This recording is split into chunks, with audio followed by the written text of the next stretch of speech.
Welcome to the folks in the audience here in person as well as online. We're going to be discussing using digital platforms to promote information integrity. My name is Maurice Turner, and I'm on the public policy team at TikTok.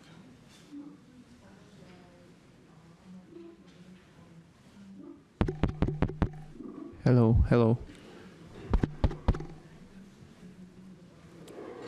Welcome everyone who's here in person as well as online.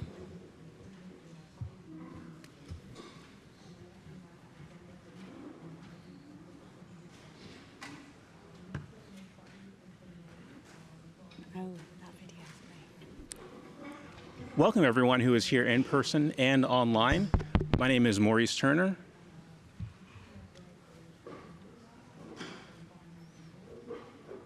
My name is Maurice Turner, and we're going to be discussing using digital platforms to promote information integrity. Again, want to welcome everyone here in person and online. And for our panel discussion, we're going to be talking about using digital platforms to promote information integrity.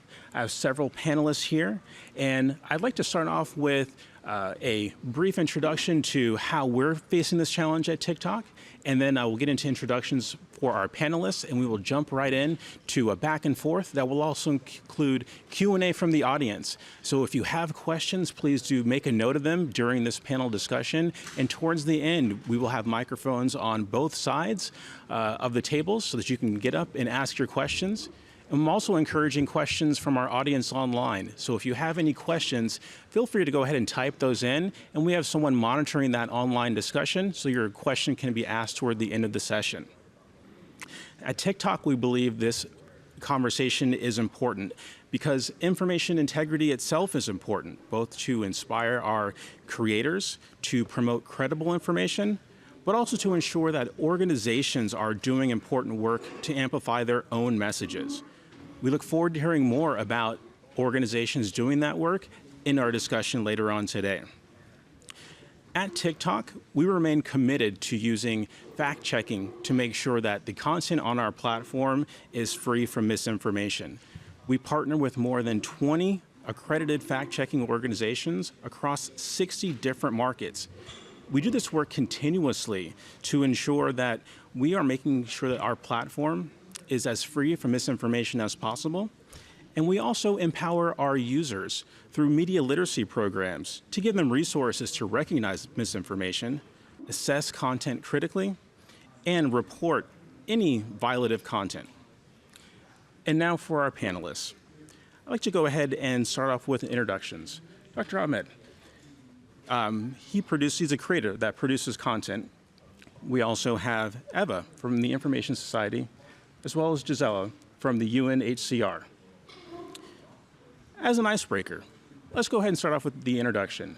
Dr. Ahmed, how would you like to introduce yourself and talk about how you produce content on TikTok? Thank you very much for the introduction. So I'm Dr. Ahmed Izzat. I'm a surgeon in training doing general and breast oncoplastic surgery in London. I create clinical content and my focus is health news. And I also do lots of content strategy and campaigns. And one of the draws to being on a platform like TikTok is the force of good it can portray in the way that it's quite sensationalist, that if you get the balance right from a public health perspective, for instance, in the UK, there's been a heat wave. You can reach 1 million people, 500,000 people within less than 24 hours at zero cost, essentially, which is a massive gain, I find. So I think there's a massive power of good if it's harnessed well using evidence-based information. And Eva, how do you use the platform? At the Internet Society, we are really focused on a couple types of content. Educational. We work to help connect the remaining third of the world that's not online, and that can look like building infrastructure in one of the 181 countries where we have chapters. So a lot of it is educational, there's a lot of advocacy, and then there's a lot of community stories. So like, how do we demonstrate the impact that we're having in the world without making ourselves the center of the story itself? Thanks. Hi everyone, my name's Gisela Lomax and I lead UNHCR's capacity on information integrity. For anyone not familiar with UNHCR, and you might not be familiar because certainly this is my first time at the IGF, we're one of the UN's largest humanitarian agencies, tasked with protecting the world's refugees, forcibly displaced, asylum seekers. That's 123 million people now across, I think, 133 countries. So we're using social media in many sophisticated and extensive ways. It's vital, as Dr. Ahmed said, the reach is massive. One, to provide vital, life-saving protection information to communities, both in emergency contexts, protracted contexts, and the other is to inform the general public as well as specific audiences and stakeholders, including government partners, civil society, the private sector, about our work, to lift up the voices of our refugee partners as well, amplify communities, and to inspire. And I would say, as a kind of a little unknown fact, is that we were the first UN agency to create a TikTok account quite a few years ago now. And I think it's very interesting the way TikTok really seeks to make important information fun and entertaining, although that also comes with challenges, but I think we'll come to that. We're also joined online by our panelist, Galib from the Red Cross. Would you please go ahead and introduce yourself and let us know how you are using TikTok? Sure. First, apologies for making this panel hybrid again. And it's nice to connect even online. And hi, everyone. So I'm Galib. I'm the Marketing and Advocacy Manager of the IFRC, the International Federation of Red Cross and Red Crescent Societies, based in Geneva. How do we use digital platforms? Because we're also tackling different fields, different topics. So depending on the situation, it would be, let's say, different platforms. But usually the main use is, of course, for brand awareness to make sure that people know what we do, how we do it. We also use digital platforms, and this is a big part of the work, in crisis mode sometimes when, for example, we have a disaster, an earthquake, let's say, lately in Myanmar, or the situation also in Gaza or Iran. So this is more in crisis mode. Sometimes it's to share information. Sometimes it's to try not to have misinformation. I think we'll open also this topic more in detail in the next coming minutes. And sometimes we also use digital platforms for direct or indirect fundraising campaigns. So we're happy to be on TikTok. And I can recall working with the Red Cross, that was maybe back in 2017, where it was, we can say, the beginning of the platform. And to see where it is today, I think that's quite a great achievement. Thank you. I'm going to go ahead and start us off with a specific question for Dr. Ahmed.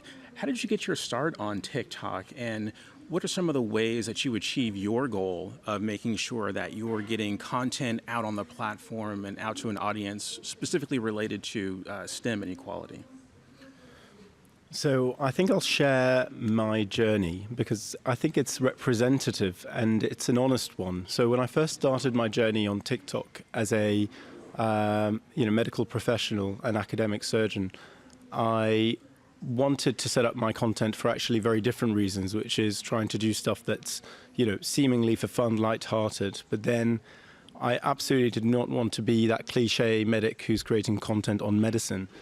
But then it was too difficult to resist because there was such a need, and we are quite fortunate in the UK. There's a very nice and well-organizing climate of clinicians that create content. And then I had my first bit of content which went viral, and it hit 4.5 million views. And this was on infections in childhood. And at the time there was an outbreak. And then this was shared 156,000 times. And I thought, well, the UK population is, in the 60 plus million.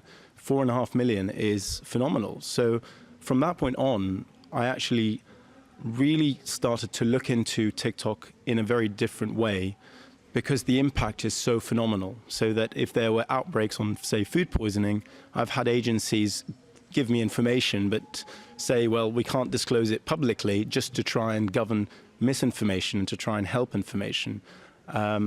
And so I shifted from a name that I had to begin with, which was a nickname, to actually moving on to using my real name on TikTok, which is to celebrate the whole and leverage the whole point of the fact that you should be held accountable for the medical information that you say.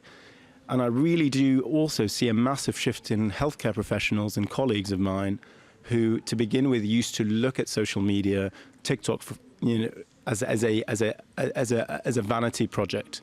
But then now, government have been working with us, institutions that are verified, political organizations, to charities, to esteemed companies, because they see the value and the reach that you can have just by creating this content. But the really important bit, which is going to your point, how do you go about achieving your goals? TikTok, for example, has been fantastic in trying to balance freedom of information against integrity of information. And so we work together to set up the Clinical Creator Network in the United Kingdom. And it's through having some, microclimate of clinicians that are really there to do a force of good, but also using evidence-based practice in the same way that they would be accountable to the General Medical Council or whichever organization they're at, wherever in the world. I think that's the most important thing, because as a healthcare professional, you're not a lifestyle creator, meaning that if I was to buy a brand of jeans tomorrow and put it on my posts, no one would care. But if I was to suddenly pick up a brand deal to try and promote weight loss medicines, for example, which is an allure that we get every day, then this would absolutely decimate credibility. And so you really have to carry the responsibility extremely carefully as a clinician. Now, a question that I get pretty regularly is, how do I make content that's popular on the platform? And I'm not the expert in that, so I'll leave it to others. But I think a related question is, what are some of the strategies that might be used to push out content that is actually trustworthy and credible, so that people on the platform are getting the information that they're looking for? Gisela, do you have any sort of a response for that? Yeah, definitely. Well, I was going to add to how we use our strategies for social media platforms and digital channels. And I think first on the communications side, that's very much being creative. It's partnering with influencers and brands, uplifting refugee-led storytelling, using the facts but trying to put them across in an entertaining, educative way. So all of this good stuff to amplify refugee voices, spark empathy, drive action offline as well as online. However, the challenge, of course, is this is increasingly undermined and threatened by the growth of misinformation, disinformation, hate speech, these types of information risks. And so my role, and I used to work more on the communications side, and now I pay tribute to our communications colleagues and the social media team at UNHCR and at countries who do a fantastic job. My work now is on addressing these risks. So at UNHCR, we have this information integrity capacity and then field-based projects around the world in around 9 countries, basically developing a humanitarian response to disinformation and hate speech. We recently launched a toolkit. If you Google UNHCR information integrity, you'll find it, which has got practical tools, guidance, common standards on all of this quite technical stuff, such as assessing the problem and then different types of responses. And we really have tested a plethora of responses, and I can highlight just a couple, given the time. Obviously, there's continuing to fill the feeds with proactive, trusted, reliable, credible, accessible, multilingual, the list goes on, content and information, and working with with digital platforms, including TikTok, to try and get this content uplifted, because it often naturally isn't the sort of content that rises to the top of algorithms, and so those partnerships are key. But the other aspects are, how do we deal with a spread of, say, hate speech that's inciting violence, disinformation that's undermining humanitarian action, misinformation that's making people feel, more hostile or mistrustful of communities. And I'd like to highlight one quite exciting response. And if I may, a little plug. We have a really interesting project in South Africa testing the notion of pre-bunking. This is the inoculation theory of trying to help societies and communities become more resilient to hate and lies in partnership with Norway, South Africa, but we've also benefited from some technical support from TikTok and from Google and from others as well. And we have an event where we'll be showcasing this on Wednesday at 2 o'clock, and my colleague Katie there in the pink jacket can tell you more. So that's a really positive example, but as you can see, it really runs the gamut, and happy to go into a bit more detail on some of those. Galib, I'll pass it over to you. As marketing manager, what are some of the strategies that you use to get out that trustworthy information? It's a very, let's say, timely question. It's an important one, not an easy one, because unfortunately we don't have today all the tools.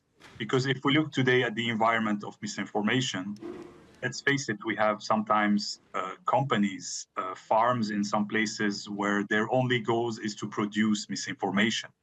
And usually it's very hard to fight against these in terms of resources, in terms of means, in terms of targets. So what we do, of course, internally is always check, double check, and check again the information we want to share, the information sometimes we want to react on, we want to comment on. I'll give you an example. It's been unfortunately the case in the past few weeks and months with the killing of PRCS, Palestinian Red Crescent colleagues in Gaza, for example, in Iran lately as well, where we had the Iranian Red Crescent colleagues killed in the latest attack. So first, checking the information, rechecking at local, at regional level is, of course, something that has to be done. We also rely on the experts in their own fields. Of course, we're the marketing, we're the social media team, but it's not us who make sometimes the call to a certain line, to a certain reactive line or key messages that we want to share. So relying on experts is really essential. And also the monitoring part, making sure that we try as much as possible to anticipate what could go wrong, to anticipate information that's going out and that could lead to a misinformation situation. So the monitoring part is also important. And also we are always trying to be, again, because it's not an easy battle, a step ahead in terms of being proactive. This would be, for example, by preparing reactive lines, by also trying to identify the different potential scenarios and be ready if and when it happens. So these are strategies that we put in place. Again, it's not an easy file. It's a very essential one, and we're putting resources. We're also, as much as possible, trying to train staff internally to avoid situations like this, because sometimes also this type of misinformation is triggered by a certain, let's say, tweet or information or post, be it on TikTok or other platform, that could also trigger a reaction, a comment that can cascade. So being proactive, training also staff is part of the different strategies.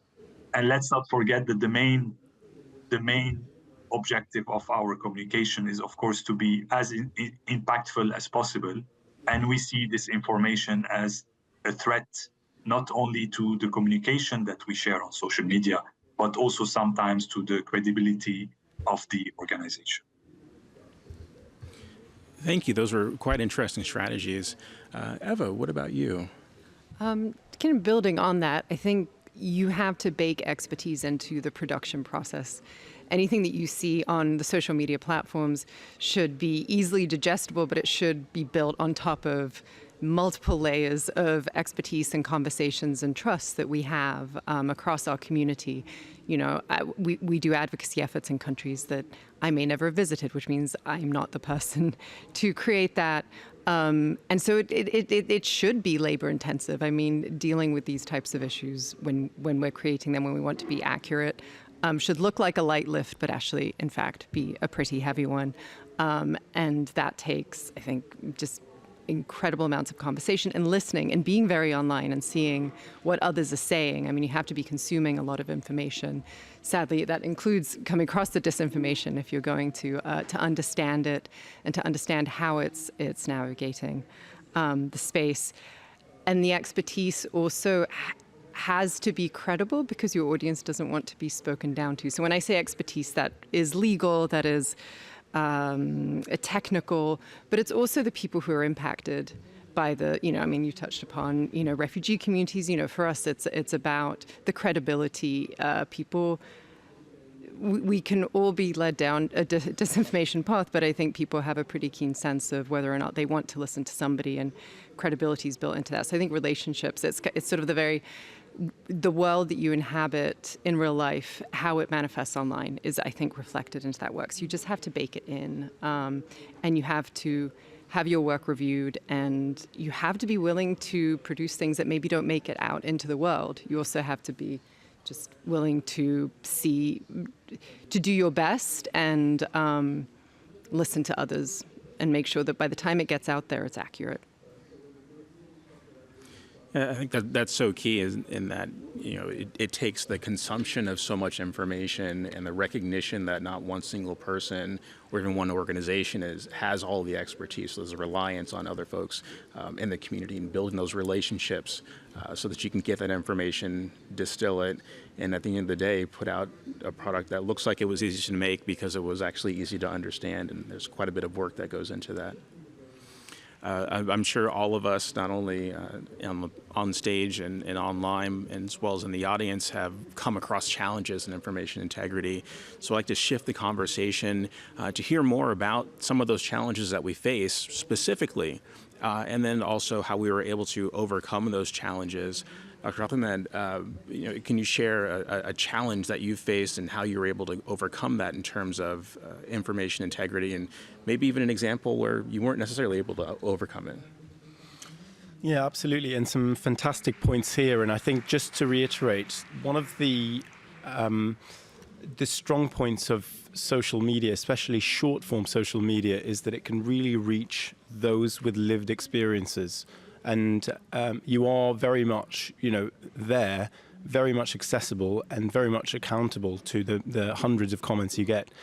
But of course, the disinformation sometimes is difficult to combat. Once it's out, it's very difficult, but you're almost on the defense, almost trying to defend an accusation.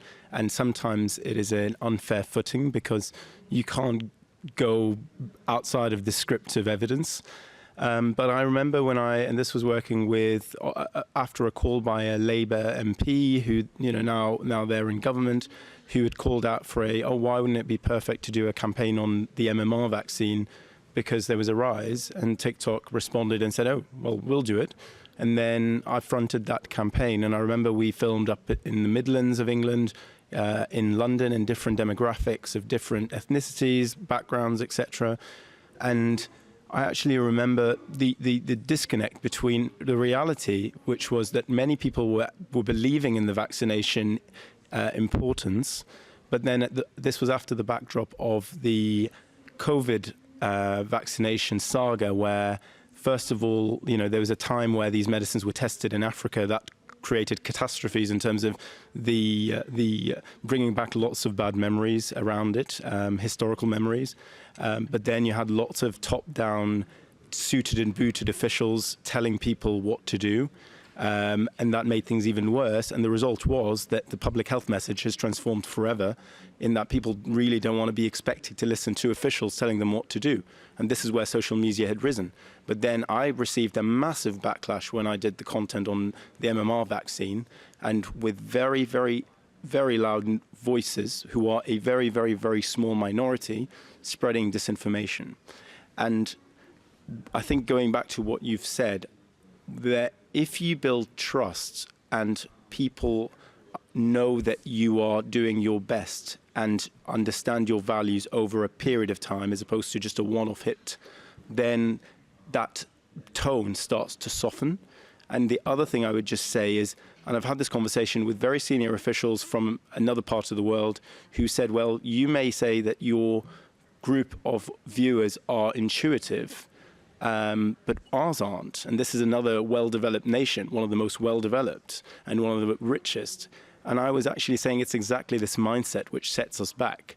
Actually, members of the public, regardless of what their understanding is, bearing in mind in the UK the reading age is about 6 or 7, the maths age is about 3 to 4, they are phenomenally intuitive. They can sniff out right from wrong.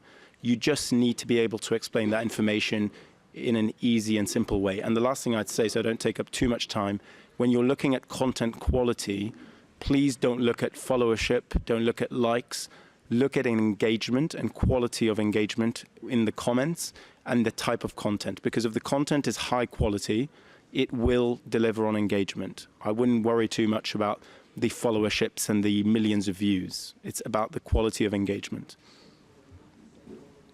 Galib, can you share a particular challenge that you've faced and maybe offer some recommendations to the audience about how you were able to overcome them in this particular space? Sure, actually, to give us maybe an indication on the situation that we're dealing with and that sometimes we have to face, I believe, and maybe I invite also people, the audience, to maybe go on our digital platforms and also the digital platforms of maybe also other Red Cross and Red Crescent movement partners like the ICRC, and check the comments section. And this is where you would see how complex this environment is. Because today, unfortunately, we are moving, working, reacting, engaging in a very, very polarized world. And this is even more present because we are talking and our work is in war zones, conflict zones. So this is even more polarized. So misinformation is even more present here. So I think the challenge here is really the nature of what we're facing when we talk about misinformation. As I was saying previously, there are people whose work is only to create this type of misinformation and to feed it and to make it grow online. So sometimes the battle is not an easy one because the opponent, if we can call it so, of misinformation is an opponent with sometimes many resources. You have sometimes states behind it. So I think the challenge comes from here, the very polarized context and also the people who could be behind this misinformation. How we're trying to deal with this, again, is by sharing, cross-checking and sharing, checking again the information before sharing it, making sure sometimes also in very sensitive context, to anticipate what could be the risk. This is really very important to assess the risk before communicating. And although we are in a world on digital platforms, not only TikTok, where you have to be prompt, you have to be really fast in terms of reaction. One of my recommendations would be that sometimes it's better not to rush. You have to be prompt, of course, you have to be fast, reactive, but sometimes by taking the time to assess, to see how maybe a certain piece of misinformation is evolving online, the direction it's taking, it gives you maybe a better understanding of the situation and a better way to tackle it. So yes, being prompt and fast, but do not rush. It's a daily work. It's an ongoing work. It starts actually before the misinformation is shared. It starts with what we plan to produce, what we plan to communicate on in our statements, in our press release, in our interviews with the press. And again, it was mentioned in the panel, it's not only a social media team work, it's the work of the whole team in terms of expert on the legal side, on the métier side, on the different expertise. So it's an ongoing work, a daily work. And again, it's a complex one, and it's not an easy battle. Thank you. And it seems that not only doing the work beforehand to prepare and have a process, but also having the confidence and the patience to be able to understand what you're going to be responding to is part of the strategy in responding to that challenge.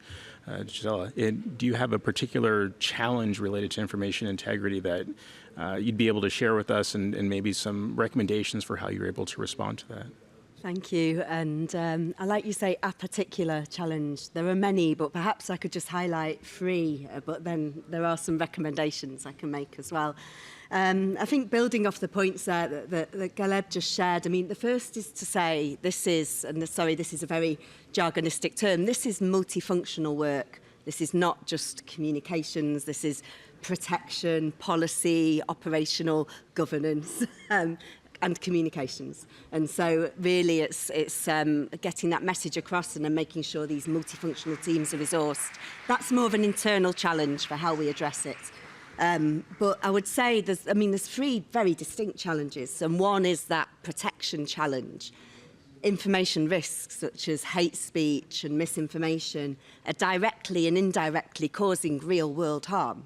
And I mean violence, killings, persecution. It can even be a factor in forced displacement, in causing refugees. In fact, as we saw in Myanmar back in 2016, 2017, when hate speech, which had already been circulating for some time, really exploded and had a decisive role in the displacement, I think, of 700,000 Rohingya refugees into Bangladesh, who are still there today.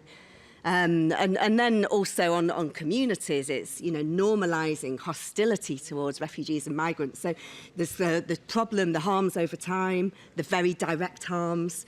That's on the community, the refugee side. On the operational side, it's increasingly hampering humanitarians from doing their job. And around the world, in conflicts, in Sudan, for example, or other places, disinformation narratives about humanitarians perhaps politicising the work, or can also erode people's trust. And trust is everything. And we know that trust can take years or decades to build and can be destroyed very, very quickly. And I think I recognise the importance of individual voices, and I think I celebrate what you're doing, Dr. Ahmed, and people like you. But let's not forget that we also need to help institutions remain trusted as well. If people can't trust public health bodies or UN entities, then we also have a challenge. And then a third, very more specific one is that of trust and safety capacities from digital platforms and tech companies. We have seen, to our dismay, a weakening of these capacities and perhaps less resourcing from some companies. And I would extend that, for example, to content moderation in less common languages. I think this is always a question I ask to all tech companies. Are you adequately providing content moderation in less common languages in these very volatile contexts where you don't actually have a business argument, you're not selling ads or making money, but your platforms are still delivering fundamental information? So there are three challenges.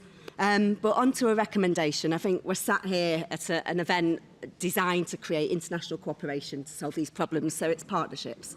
And I think, speaking as a humanitarian, for us it's increasingly building partnerships with tech, with digital rights organisations, civil society NGOs that bring in the skill set, expertise and knowledge that we don't have, and given a very dramatic and grave financial situation for the humanitarian sector, we're not going to have more capacity. So how can we partner, collaborate to bring in that knowledge, to test these responses, innovative, long over time, like digital literacy, more immediate for these kind of quite acute harms and conflicts. So my recommendation is to please talk to us. If you're academic, there are many research gaps and we can help give you access to try and fill those. Then we can take that research to inform strategies and policies. If you're a tech company, I've already mentioned some of the ways that we can help each other. If you're a digital rights, an NGO, I think there's many more. So that's both a recommendation and a plea from us, and that's what brings me here to Oslo this week.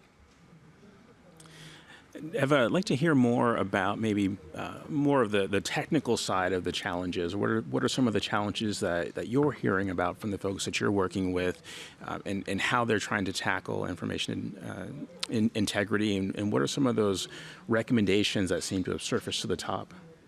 You could boil the challenge down perhaps to one word, and that's time. If you're in the business of trying to disrupt or break something, you get to move at a much faster pace than if you're on the other side of that equation. So from a purely practical standpoint, that means, as comms people, leaning into the creative side of it. So how can we tell a compelling story on a timeline that mirrors, say, a news cycle? We did that with the proposed TikTok ban in the United States. That was a timeline for which this long, period of review did not lend itself well to. But we have the experts. They had already done the work. So my very qualified, fantastic colleague, Celia, went in and just plucked headlines from a blog post, designed it within seconds and put it out there. Not seconds, perhaps minutes. So it's knowing what resources are already there that you can act on, because I agree with what Gallup said, is that sometimes you have to wait, but there's also the aspect of it where sometimes you can't afford to, right? So the creative side of it, which is in and of itself interactive, but that's one way around time. The other way is simply doing the heavy lifting for your community, remembering that if you're the person whose job it is to create these things, you are not asking somebody. We work with volunteers essentially around the world, right? These are people with lives, with families, with jobs, often in challenging circumstances as well as less challenging circumstances. You know, it's my job, it's my team's job to try to ask as little of them, so that then when we do ask, they're able to actually jump in and help. But time, it's really labor intensive. It's not something that people are swimming in. It seems like that's a poignant point to wrap up that part of the discussion. Time. It's a resource that no one quite has enough of, and as we heard earlier, there needs to be a balance of when do you find that right time. Do you do it fast? Do you wait to be more thorough, and what's appropriate for the response that you need given that particular situation? At this time, I'd like to go ahead and open up the time for questions from the audience. Again, we have microphones, so if you have a question, feel free to step up to the microphones on the side. If you're a little bit shy, that's okay too. You can just raise your hand, maybe pass a note to someone who might have a question. And if you're online, please do type in a question there, and we'll have that moderated as well. May I? Hi, good afternoon. Thank you for the panel. My name is Bia Barbosa. I'm a journalist from Brazil. I'm also a civil society representative at the Brazilian Internet Steering Committee. Thank you for all the sharing of your experience producing content for TikTok, specifically if I got it, or for social media in general. And how you face these challenges regarding information integrity for us as a journalist perspective is something that is in our this is one of the most important preoccupation at this time. And I would like to hear from you, because regarding the challenges, I didn't see, besides Gisela mentioning the resources from trust and safety groups or teams from the social media companies, I didn't see many of you mentioning the threats that we have from the business model of the social media themselves. I think that is a big challenge for us, because in one hand, if you think that you have to produce better content, you have to look for a quality content, but I think that we have studies everywhere in all the parts of the world showing that the business models contribute of course, not all the platforms are the same, but they contribute to distribute this kind of content that we are dealing with, and we want to challenge somehow with information integrity. So don't you think that somehow regulating or changing, or the companies don't have their role as well in facing these challenges and promoting information integrity, not only with partnerships with trusted flaggers or things or regarding content moderation, but changing somehow their business models and changing the algorithms? Because it's true, as you mentioned, Gisela, this kind of content is not to come naturally. It's not going to pop up in our feeds naturally, because there are technical and economic and institutional decisions that makes this kind of content to be shown to us every time and everywhere, and the engagement is going to respond to that. So I think that it would be important to hear from you that if you're struggling to produce better content, if the companies don't have their role as well to face this challenge beyond partnerships and support to small programs and things like that, but changing their business models. Thanks a lot. Thank you. I'll start with where we were at the beginning, which was that TikTok is committed to this important conversation, which is why we want to make sure that conversations about information integrity are being held at gatherings like this. We certainly support our users and our creators on platform to make sure that we reduce the amount of misinformation that's on platform. That's why we continue to partner with our fact-checking organization partners in the 60 countries that we have those partnerships. And as well, we have our community guidelines to make sure that everyone has the correct expectations about our view and our enforcement of any potential misinformation or deceptive information that's on platform. I'm happy to go into further details at a later time at our booth. If there are any other questions online, or perhaps in the audience, any questions for our panelists?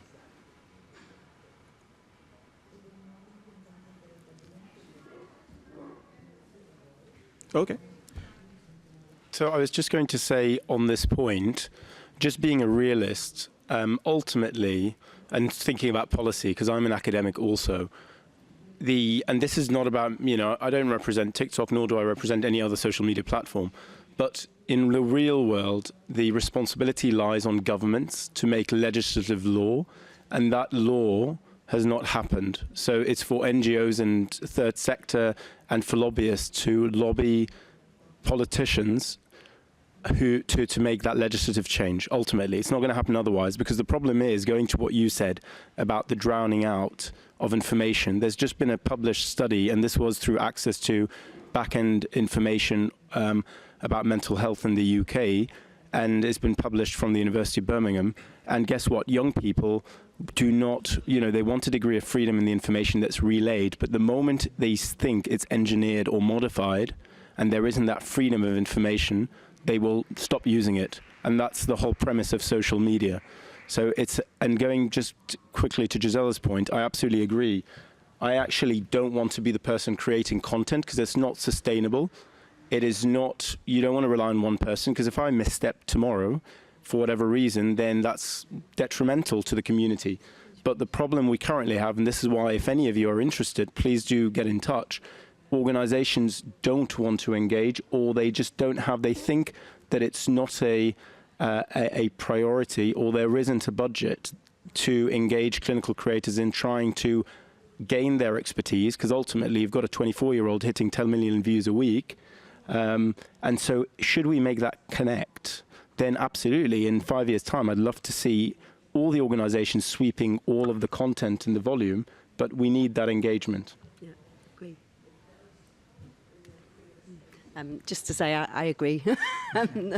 No, I mean, seriously, looking at information is protection as well. I mean, sorry, that's a UNHCR term, but absolutely.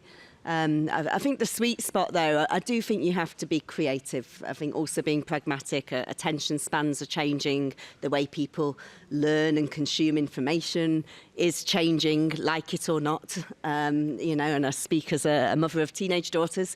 And so we have to find that middle spot as well. And I think for us, again, I'm coming back to that word of partnership and collaboration, working with people who find creative ways to get across trusted and reliable information. But I do think, coming back to the issue of trust, though, that this is really imperative, and we don't have time to lose. And much as, strong regulation is vital, and well-balanced regulation, that takes time.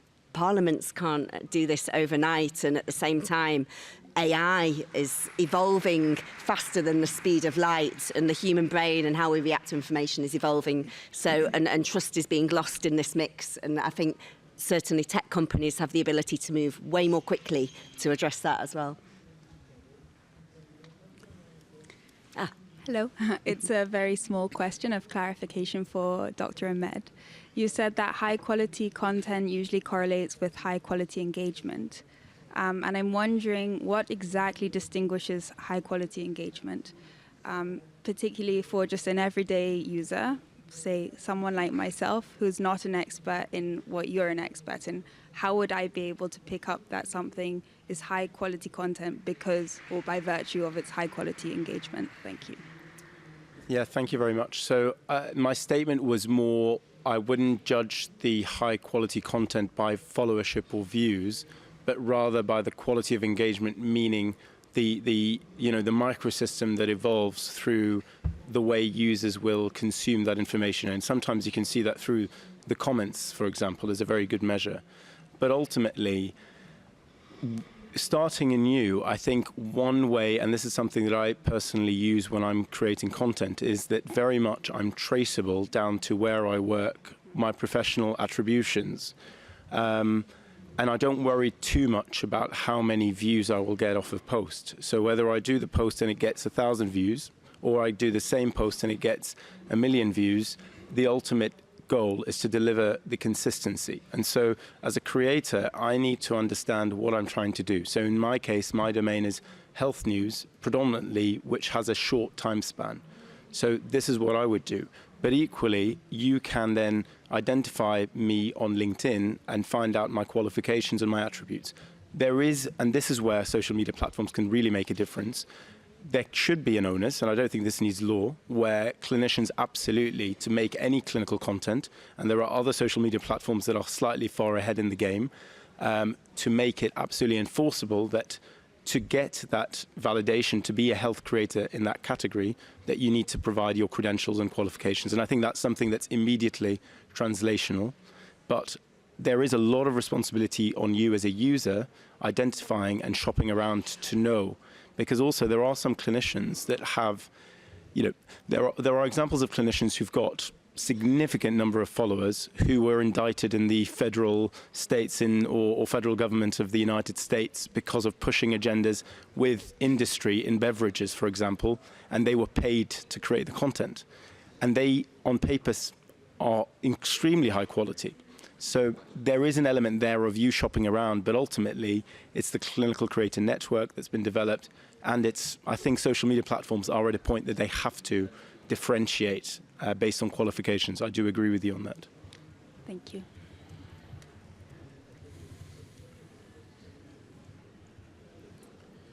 Do we have any other questions from the audience? Feel free to step up to the microphone if you have one.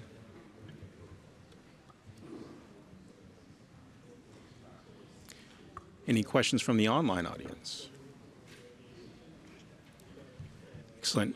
Well, what I'll go ahead and do is wrap us up. Feel free to engage with our panelists as we exit the stage and close out the session, or if not now, then go ahead and find them throughout the week. I think we had an interesting discussion in hearing about how these organizations that you all represent utilize the platform or utilize digital platforms to put out information, to push back against some of that misinformation that's out there.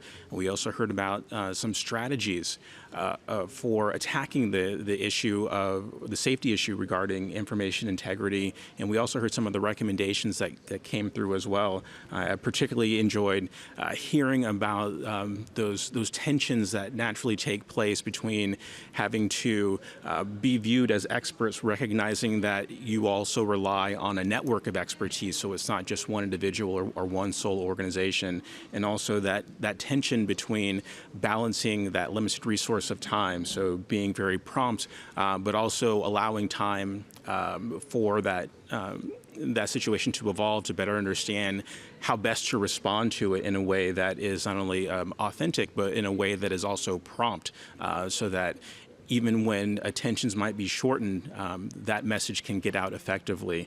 So again, please do join me in thanking the panel, and I'd also like to thank you all for joining this discussion, and I hope you enjoy the rest of your week at the conference. Thank you.